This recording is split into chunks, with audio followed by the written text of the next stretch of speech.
Welcome back to another video of Chocolatiers, and in today's video we're going to be covering Sarah Paulson's new film, straight to Hulu from Searchlight Pictures, Hold Your Breath. Almost said Don't Breathe. Very confusing mix in my head. So Hold Your Breath, it basically takes place in like the 1930s in Oklahoma during the Dust Bowl. And Sarah Paulson plays this mother whose husband left to go, work, get money, blah, blah, this and that for his family. And instead of the family coming with them, Sarah Paulson opts to stay behind. And the reason is because her daughter dies due to sickness and illness because of the dry weather and the heat, stuff like that. And basically the horror element in this movie comes into play because of the mysterious gray man figure who may or may not be real. And basically the gray man has the ability to turn his cells, I guess you would say, in the urban legend in the thing, where he becomes the dust, and if you breathe him in, he calls you to do horrible things. And this movie reminded me so much of, very recently, the Halle Berry movie, blanking on its title, the one that just came out with Halle Berry, with her two sons, because a lot of this movie is very psychological, pretty much most of it is, and certain parts of the movie, I was just like, man, I was like, that is literally just like that movie I just watched. Now, where I think that this movie did better than that movie, though, is that Sarah Paulson gives a hell of a performance. Halle Berry did too. I think they're both even, if we're being honest. But Halle Berry's movie had a lot more going for it with, I feel like, the scenes, stuff like that. This movie takes place literally in dry-ass Oklahoma in the 1930s during the Dust Bowl. So there's not a whole lot of scenery, stuff like that going on, whatever. And the side characters kind of suck in this film.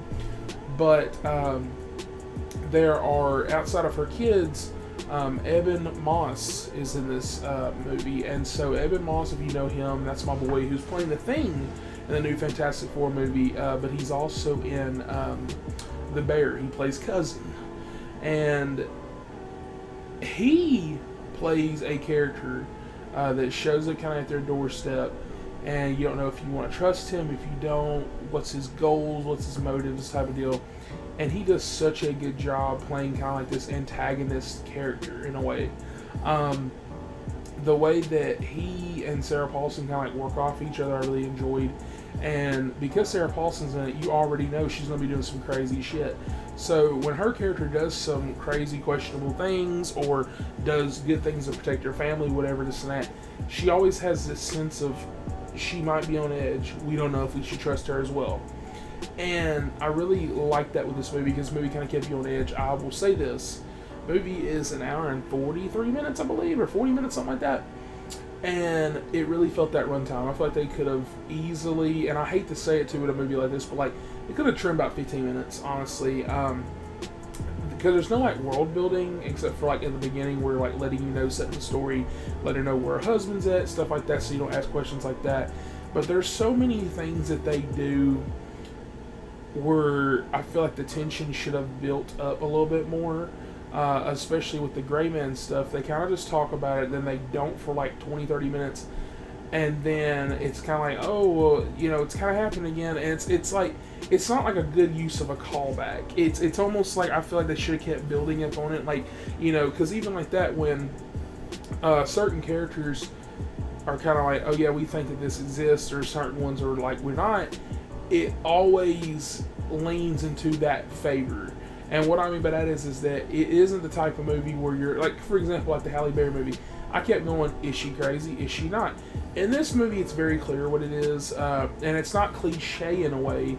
It's just written in a weird way where when people are like, oh, well, we think it's this, I'm 100% just new, okay, bullshit.